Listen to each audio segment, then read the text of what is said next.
দুই নদীর উপর দুই সেতুর অনুমোদন দিয়েছে রাজ্যে। ভোটের মাসখানেক আগে সেতুর অ্যাপ্রোচ রাস্তা তৈরির জন্য জমি জরিপ করে জমি কেনার জন্য সম্মতিও নেওয়া হয় জমিদাতাদের কাছ থেকে। জমিদাতাদের থেকেই জমি কেনার সম্মতি পেয়েও কেন শুরু করা হয়নি জমি কেনা? ভোটের মুখে প্রশ্ন তুলছেন এলাকাবাসী থেকে খোদ জমিদাতারা। পশ্চিম মেদিনীপুর জেলার চন্দ্রকোনা 2 ব্লকের ভগবানপুর 1 গ্রাম পঞ্চায়েতের চাষিবাড় এলাকায় কেঠিয়া নদী ও ভগবানপুর 2 গ্রাম পঞ্চায়েতের নিশ্চিন্তপুর এলাকায় শিলাবতী নদীর উপর দুটি কংক্রিট সেতু তৈরির জন্য অনুমোদন দেয় রাজ্য সরকার। রাজ্যের অনুমোদন পেয়ে জমি কেনার জন্য 2020 সালে জেলাশাসককে চিঠি পাঠায় রাজ্যের পূর্ত দপ্তর। জেলাতে এসে ফাইলবন্দি হয়ে পড়ে থাকে সেই চিঠি। 2024 সালে জমিদাতাদের থেকে সরাসরি জমি কেনার যাবতীয় প্রস্তুতি দেওয়ার নির্দেশ আসে জেলা থেকে ব্লকে। 2025 সালের মাঝামাঝি সময়ে সেতুর অ্যাপ্রোচ রাস্তা তৈরির জন্য দফায় দফায় জমিদাতাদের নিয়ে আলোচনায় বসে ব্লক প্রশাসন, ভূমি দপ্তর ও স্থানীয় জনপ্রতিনিধিরা। ব্লক প্রশাসন সূত্রে জানা যায়, দুটি সেতুর জন্য চাষিবাড়, চৈতন্যপুর ও নিশ্চিন্তপুর এই তিনটি মৌজায় মোট 17.8393 একর জমি লাগবে। তার মধ্যে খাস জমি রয়েছে 2.9475 একর। বাকি জমি রায়ত। মোট 1964 জন জমিদাতাদের কাছ থেকে জমি কিনতে হবে রাজ্য সরকারকে। জমি কেনার নিয়মে ন্যায্য মূল্য দিয়ে জমি কিনবে সরকার। জমি কেনার সম্মতিপত্রে স্বাক্ষরও করেছেন জমিদাতারা। জমিদাতাদের সম্মতিপত্র সহ জমির বর্তমান মূল্যে নির্ধারণ করে একটি এস্টিমেট পূর্ত দপ্তরে পাঠানোর কথা ব্লক প্রশাসনের। তারপরে জমি কেনার জন্য বরাদ্দ হবে টাকা। সূত্রের খবর, মাস ছয়েক আগে জমিদাতাদের সম্মতি পেয়েও ব্লক থেকে বিস্তারিত রিপোর্ট জেলায় পাঠানো হয়নি, যার ফলে সেতু তৈরির জন্য জমি কেনাও শুরু করা যায়নি। পাশাপাশি 2 গ্রাম পঞ্চায়েতে দুটি সেতু নির্মাণ হলে বদলে যাবে এলাকার যোগাযোগ ব্যবস্থা। পশ্চিম মেদিনীপুর ও হুগলি জেলার সাথে যোগাযোগ আরও সহজ হয়ে উঠবে। 2 নদী পেরিয়ে যাতায়াত, স্কুল, কলেজ, বাজারহাট থেকে হাসপাতাল। বর্তমানে গ্রামবাসীদের তৈরি ভাঙাচোরা বাঁশের সাঁকো দিয়ে চলছে নদী পারাপার। বন্যার সময় পরিস্থিতি আরও জটিল আকার নেয়। 2 গ্রাম পঞ্চায়েতের একাধিক গ্রামের সাথে যোগাযোগ বিচ্ছিন্ন হয়ে যায়। তাই নদীর পারাপারের ভোগান্তি থেকে মুক্তি পেতে 2 গ্রাম পঞ্চায়েতের বাসিন্দারা সেতু তৈরির জন্য জমি কেনায় সম্মতি দিলেও এখনও জমি কেনা শুরু করেনি প্রশাসন। সেতুর কাজ শুরু না হয় ক্ষোভ বাড়ছে এলাকাবাসীর। সেতুর দাবিতে অতীতে হয়েছে অবরোধ, বিক্ষোভ, ভোট বয়কটেরও ডাক দেওয়া হয়েছিল। 1980 সাল থেকে সেতুর দাবিতে লড়াই করে আসছেন এলাকাবাসী। আবারও একটা ভোট চলে এলো, অথচ সেতু নির্মাণ কবে হবে এই প্রশ্নই ঘুরপাক খাচ্ছে এলাকাবাসীর মনে। যদিও ভোট আসতেই আবারও মিলছে প্রতিশ্রুতি। শাসক বিরোধী উভয় বলছে সেতু হবে।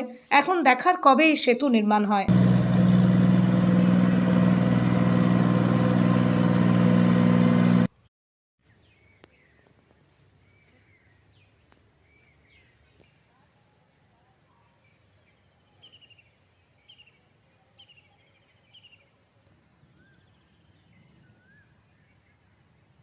নদী এই যে চাষের জিনিসপত্র নিয়ে তো সমস্যা হয়। প্রচুর রিস্ক, ইঞ্জিন চলে যাচ্ছে হেডলাইট পর্যন্ত জল, কিন্তু কিছু পেরাতে হবে। নদী স্টোরে জাম, অ্যাক্টিভ সকালে নিয়ে গেছিলো, খালি করে এসেছি, আবার এই নিয়ে যাচ্ছে, কখন ফিরবো তার কোনো ঠিক নেই। কৃষি প্রধান এলাকা, কৃষি প্রধান এলাকা, মানে মাঠে এখন প্রচুর আলু পড়ে আছে, তুলতে পারছি না। চাষিদের আত্মনাদ, কীভাবে আলু উঠবে, কীভাবে স্টোরে যেতে হবে আমার। এই ব্রিজ যে একটা হওয়ার কথা হচ্ছিল, বা এখানে জমি টমিও চিহ্নিত হয়েছে, জমির জন্য সবাই রাজিও হয়েছে। হ্যাঁ, সব মানুষের উৎসাহ আছে, পোল হয়ে যাতে হয়, দুটো কংক্রিট ব্রিজ, দুটো কৃষ্ণপুর আর কেশাডাল, এই ব্রিজ দুটো যেন হয়। সবাই রাজিও হয়েছে, সবাই রাজিও আছে, জমি দিতে রাজি আছে, কিন্তু এখনো তো শুরু হয়নি। এখন প্রশাসনের দিক থেকে কোনো সরকার দিক থেকে কোনো উদ্যোগ তো দেখতে পাচ্ছি না। ওই ভোটের আগে একটা মাপজপ হয়েছিল, কিন্তু ভোট ডিক্লেয়ার হয়ে গেল, এখন তো কোনো কিছু আর নেই। আবার একটা ভোট পেরিয়ে চলে গেল, এই ভোট মানে ডিক্লেয়ার হয়ে গেছে, মানে ভোট পেরিয়ে চলে গেল। ভোটও হয়ে যাবে, সরকার কেউ যে হোক এসে যাবে, কোনো নেই। ভোটে প্রতিশ্রুতি থাকে, ব্রিজ হবে, এভাবেই আমাদের জীবনযাপন চলছে দীর্ঘদিন। আমরা চাইছি এখানে একটা কংক্রিট ব্রিজ হোক, যে কোনো সরকার এসুক, যে সরকার থাকুক, ব্রিজ একটা যেন হয় আমাদের, এটাই আমাদের দাবি। কতগুলো গ্রামের বা সুবিধা হবে যাতায়াতের? এখানে আমাদের কমসে কম 10-15টা গ্রাম আছে নদীর ওই পারে। নদীর ওই পারের দিকে তো কোনো আলু পেরোচ্ছে না এখন, নদীর জল বেশির জন্য। শুধুমাত্র বড় গাড়িগুলি পেরোচ্ছে, 4 হুইল 2 হুইল গাড়ি কোনো পেরোতে পারছে না। দুটো ব্রিজের জন্য তো অনুমোদন হয়েছে। হ্যাঁ, হ্যাঁ, দুটোই। এখনো শুরু হয়নি? না না না। আপনার নাম? আমার নাম উত্তম ডিন্ডা। পুরের ব্রিজ কতটা সমস্যা হয় এই পোল দিকে যাতায়াত করতে গেলে? সমস্যা, বিরাটই সমস্যা। 12 মাস জল পেরিয়ে যেতে হয়। বেশ কয়েকবার তো ভেঙে গিয়েছিল। হ্যাঁ, ভেঙে গেছে, পঞ্চায়েত কোনো যে বাগাচ্ছে নেই। আবার এই আমাদের গ্রামের লোক পোল করেছে, আবার কন্ট্রাক্টররা যে খুঁটি গাড়া আছে, কোনো এনার্জিই করছে না। কি শুনেছি দেখলে কংক্রিটের একটা ব্রিজ হবে বলে তো স্যাংশন তো হয়েছে। হ্যাঁ, শুনেছি। হ্যাঁ, জমিও তো নেওয়া হয়েছে আপনাদের? হ্যাঁ, জমিও নেওয়া হয়েছে, আর চাষিকে টাকা মেটানো হচ্ছে না। সবাই মানে জমির জন্য সবাই রাজি হয়েছে? সব রাজি, আর জমি কিনা হয়নি এখন? না কিনা হচ্ছে না, চাষিরা সব সই করে দিয়েছে, কিন্তু ব্রিজটা হচ্ছে না। কবে হবে এখন ঠিক নেই? না এখন ঠিক নাই। আমরা কি চাইছেন? আমরা চাইছি যে আমাদের ব্রিজ হোক, এখানে একটা দুটো ব্রিজ আর দুটো ব্রিজ, হ্যাঁ দুটো ব্রিজ সব ক্লিয়ার করে দিয়েছে, কোনো অসুবিধা নাই। কতগুলো মানুষের ইয়ে হবে, যাতায়াতের সুবিধা হবে? যাতায়াত মানে প্রচুর মানুষের সুবিধা, মানে এই একটু জল বেড়ে গেলি ভেঙে নিয়ে পালাচ্ছে, ভেঙে নিয়ে পালিয়ে গেলি ওই নৌকা 12 মাস নৌকা চলছে। আপনারা কি জমি দিতে ইচ্ছুক? আমার জমিতে ইচ্ছুক, সবাই দিয়েওছেন তো? আমার জমি সবাই দিয়েছে, আর সইও করে দিয়েছে, জমি টমি সব দেওয়া হয়ে আর গেছে, দেওয়া হয়ে গেছে, মানে শুধু চাষিকে এখন পয়সাটা দেওয়া হচ্ছে, কিনা হয়নি। কিনা হচ্ছে না। হ্যাঁ কিন্তু প্রতি বছর তো মানে প্রায় যখন ভোট আসে, বিধানসভা হোক, লোকসভা হোক, হ্যাঁ। পঞ্চায়েত, হ্যাঁ এখানে তো এসে প্রতিশ্রুতি দেওয়া হয়। হ্যাঁ প্রতিদিন দেওয়া হচ্ছে, ব্রিজ হবে, এই থাম্মাম সব জমিতে গাড়া আছে, এখন উবড়াতেও দেয়নি, যে বলছে ব্রিজ হবে, মানে মাপজোপ হয়েছিল? আর মাপজো পক্ষে হয়ে গেছে, রেডি হয়ে গেছে। মানে আবার একটা ভোট পেরিয়ে গেল। আবার মনে হচ্ছে এ ভোটটা হয়ে গেলেও মানে কোনো মালটাল পড়ছে নি, ওই গাড়াই রয়ে গেছে লোকের জমিতে। আচ্ছা আচ্ছা। কি নাম আপনার? আমার নাম তপন খান। চন্দ্রকোনা 2 নম্বর ব্লক পশ্চিম মেদিনীপুরের চৈতন্যপুর, কেশরাল, নিত্যানন্দপুর এই এলাকাতে শিলাবতী নদীর উপরে ব্রিজ এবং কেঠেখালের উপরে ব্রিজ, এটা 8-এর দশক থেকে, গত শতকে 8-এর দশক থেকে আমাদের যারা পূর্বপুরুষ ছিলেন তারা দিয়ে গেছেন আবেদন নিবেদন, বহুবার আন্দোলন হয়েছে কিন্তু কোনো কাজ হয়নি। শেষে 11 সালে একবার এটা খানিকটা আগিয়েছিল এবং খানিকটা অনুমোদনের দিকে আগিয়েছিল। পরবর্তীকালে দেখা গেল 11 সাল থেকে জিনিসটা ধামাচাপা পড়ে যায়। পুনরায় আমি বিষয়টাকে নিয়ে মেদিনীপুর অফিস, নবান্ন, ভবানীবহন বিভিন্ন জায়গায় ছোটাছুটি করে সেখান থেকে পুনরায় আবার 19 সালে সার্ভে করে, রিসার্ভে করে আবার এস্টিমেট এবং সেই সঙ্গে সঙ্গে ল্যান্ড পারচেসের অর্ডার 2020 সালে হয়। সরকারি নিয়ম অনুসারে এখন ল্যান্ড পারচেস আগে করতে হবে, তারপরে ব্রিজের কাজ শুরু হয়। সেক্ষেত্রে সরকারি অনুমোদন পাওয়া গেল, সরকার অলরেডি বলে দিল ডিএমকে অর্ডার দিয়ে যে আপনি ল্যান্ড পারচেস এই 3টে মৌজায়, চৈতন্যপুর, নিশ্চিন্তিপুর এবং কেশেডাল, এই চাষিবাড়, এই 3টে মৌজাতে 17 একর ল্যান্ড লাগবে এই ব্রিজ দুটোর জন্যে, সেই ল্যান্ডটা পারচেস করা হয়। 2020 সালের 2 মাসে এই অর্ডার হয়। তার থেকে আজ পর্যন্ত এই রাস্তা ওই জায়গাতেই পড়ে থাকে।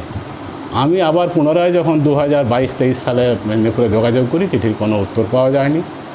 পরবর্তীকালে আমি আবার যখন যোগাযোগ করি কলকাতার সঙ্গে, ওখান থেকে ডিএমকে বোধহয় আবার চিঠি চাপাটি করেন, তারপরে ডিএম এই চিঠিটাকে মুভ করে ল্যান্ড পারচেস কমিটিতে পাঠানো হয়।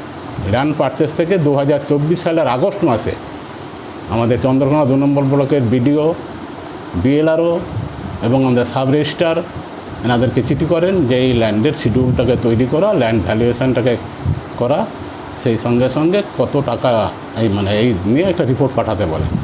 তো সেইটা আজ পর্যন্ত 2 বছর হয়ে গেল বিডিও অফিসে সেটা পড়ে আছে। এবং আমরা চাষিদের যে সরকারি নিয়ম অনুসারে কনসেন্ট লেটার দেওয়া, সেই কনসেন্ট লেটার এসে গেছে, কিন্তু বিডিও অফিসে এখন এসআইআর ভোটের কাজেতে ওনারা ব্যস্ত বলে নানারকমভাবে এড়িয়ে যাচ্ছে। ফলে এলাকার ডেভেলপমেন্ট কাজ আটকে রয়েছে। 3টা জেলার সংযোগকারী রাস্তা, তার এই গুরুত্বপূর্ণ ব্রিজটা দীর্ঘদিন ধরে পড়ে আছে, সেটা হয়নি।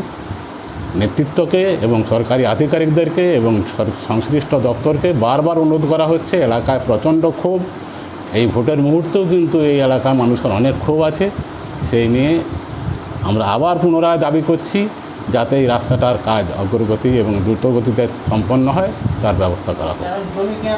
জমি নেওয়াটা এখনও যেহেতু শুরু করা যায়নি, চাষি লেভেলে এবং এলাকা থেকে, পঞ্চায়েত থেকে এবং সমস্ত উদ্যোগ নিয়ে চাষিদের অলরেডি অফার লেটার এসে গেছে। চাষিরা স্বেচ্ছায় তারা জমি দিতে রাজি হয়েছে, তারা জমি বিক্রয় করতে রাজি হয়েছে, তারা সেই ধর্মের সম্মতিপত্র আমাদের বিডিও অফিসে পৌঁছে দিয়েছে, কিন্তু সেগুলি বিডিও অফিস থেকে আর মুভ করা হচ্ছে না। এবার ভোট চলে আসছে, তাহলে ভোটের পরেও যদি ভোটের মধ্যেও এটা যদি কোনো কিছু না আগানো সম্ভব হয়, তাহলে ভোটের পরে আবার এলাকার মানুষের একটাই মাত্র আশঙ্কা, ভোটের পরে আবার ধামাচাপা পড়ে যাবে। যেমন হয়ে আসছে আজ পর্যন্ত সেরকমই চলছে। এই যে একটা ধারাবাহিকভাবে একই জায়গাকে বঞ্চনা করা হচ্ছে, এটা আর মানুষ সহ্য করতে পারছে না। প্রশাসনিক গাফিলতি তো বটেই, প্রশাসনিক এবং এখানকার আমরা স্থানীয়তে, আমি নিজে যেহেতু ভুক্তভোগী, এলাকাতে বারবার আমি ছুটছি, এলাকা অফিসদেরকে বারবার দিয়ে বলছি, অথচ তারা হচ্ছে হবে, আজ না হয় কাল, কাল না হয় পরশু। একটা সরকারি উন্নয়নের কাজ 20 সাল থেকে এখানে অর্ডার হয়ে পড়ে আছে, সেটা আজ পর্যন্ত ইমপ্লিমেন্ট হলো না। এই 6 বছর হয়ে গেল। সরকার অলরেডি অনুমোদন করে দিচ্ছে, ব্রিজ হোক, লোকাল এখানে কাজ আমরা পাচ্ছি না সেটা। অতএব এক্ষেত্রে সমস্ত কর্তৃপক্ষের আমরা দৃষ্টি আকর্ষণ করছি, বিষয়টা যাতে এখানে গুরুত্ব দিয়ে দেখা হয়। আমার নাম শক্তিপদ প্রামাণিক, চৈতন্যপুরে বাড়ি। তৃণমূল কংগ্রেস ভোট নেওয়ার জন্য অনেক ধরনের ভাঁওতাবাজি করে। এই ব্রিজের গল্প সেই ধরনেরই একটা ভাঁওতাবাজি। রাজ্যটাকে দেউলিয়া করে ছেড়ে দিয়েছে, তাই ওদের দ্বারা ব্রিজ করা সম্ভব নয়। কেশেডাল, চৈতন্যপুর এবং কৃষ্ণপুরের যে সমস্ত গ্রামবাসী, তাদের কাছে অনুরোধ করব যে আর একটা মাস অপেক্ষা করুন। পশ্চিমবঙ্গে ভারতীয় জনতা পার্টির সরকার প্রতিষ্ঠিত হলেই এই দুটো ব্রিজের কাজ শুরু হবে। তৃণমূল কংগ্রেস এই ব্রিজ করতে পারবে না। দেখুন, প্রতিশ্রুতি নয়, কথা দেওয়া নয়, মমতা বন্দ্যোপাধ্যায় কাজ করে দেখান।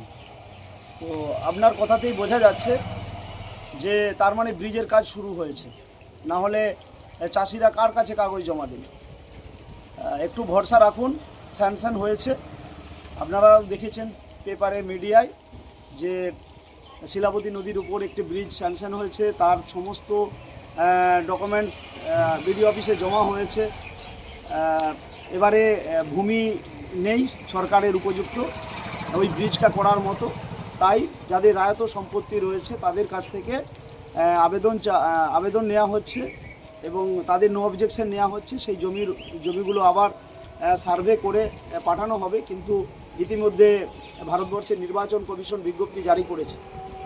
তো এই নির্বাচন বিধি লাগু হয়ে যাওয়ার পর বিডিও সাহেবরা, যারা বিভিন্ন সরকারি দপ্তরের অফিসার আছেন, তারা সমস্ত কাজকর্ম, উন্নয়নের কাজকর্ম ফেলে দিয়ে নির্বাচন কমিশনের কাজকর্ম, এই নির্বাচনের কাজকর্মে ব্যস্ত হয়ে পড়েছে।